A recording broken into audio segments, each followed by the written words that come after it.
12 वर्ष तक तो कुएं में उल्टा लटक लग कर तप किया। उस दौरान केवल 1.25 मन 50 किलोग्राम अन्न खाया था, जो नाम मात्र था। प्रतिदिन 11-12 ग्राम की औसत आती है। शरीर अस्थिपिंजर बन गया था। शेख फरीद कुछ देर कुएं से बाहर लेटता व बैठता था। एक दिन कौ ने उसे मृत जानकर उसकी आंखें खाने के लिए उसके माथे पर बैठ गए। शेष शरीर पर मांस नहीं था। फरीद बोला, हे कौ, आप मेरी 2 आंखें छोड़कर शरीर का सारा मांस खा लो। मैं परमात्मा देखना चाहता हूँ, इसलिए मेरी आंखें छोड़ दो। जब फरीद बोला तो कौवे उड़ गए। शेख फरीद रस्से से पैर बांधकर प्रतिदिन की तरह कुएं में लटक गया। खुदा कबीर जी एक जिंदा बाबा अलखेज के वेश में कुएं पर आए तथा रस्सा पकड़कर फरीद को कुएं से निकालने लगे। शेख फरीद बोला, भाई आप मुझे ना छेड़, तू अपना काम कर, मैं अपना काम कर रहा हूँ। परमात्मा बोले कि आप क्या कर रहे हो? फरीद बोला कि मैं अल्लाह का दर्शन करने के लिए घोर तप कर रहा हूँ। परमात्मा ने कहा कि मैं ही अल्लाह अकबर हूँ। फरीद बोला, भाई मजाक मत कर, अल्लाह तो वेचून निराकार है, वो मानुष रूप में नहीं आता। परमात्मा ने कहा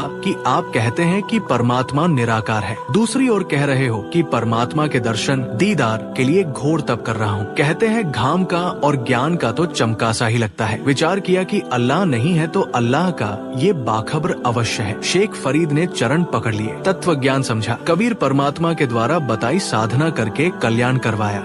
नाजरीन, आपने देखा कि शेख फरीद जी ने खुदा को पाने की चाहत के लिए क्या क्या नहीं किया। उनकी संघर्ष भरी दास्तान दांतों तले उंगली दबाने पर मजबूर कर देती है।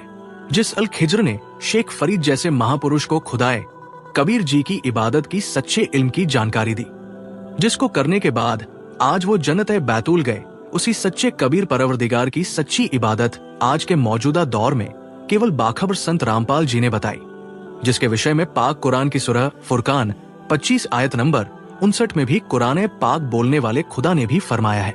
नाजरीन, जो सच्ची इबादत हजरत शेख फरीद जी को अल्लाह ताला कबीर जी ने दी थी, वही इबादत मौजूदा समय में उसी खुदा कबीर जी के रसूल बाखबर संत रामपाल जी बता रहे हैं।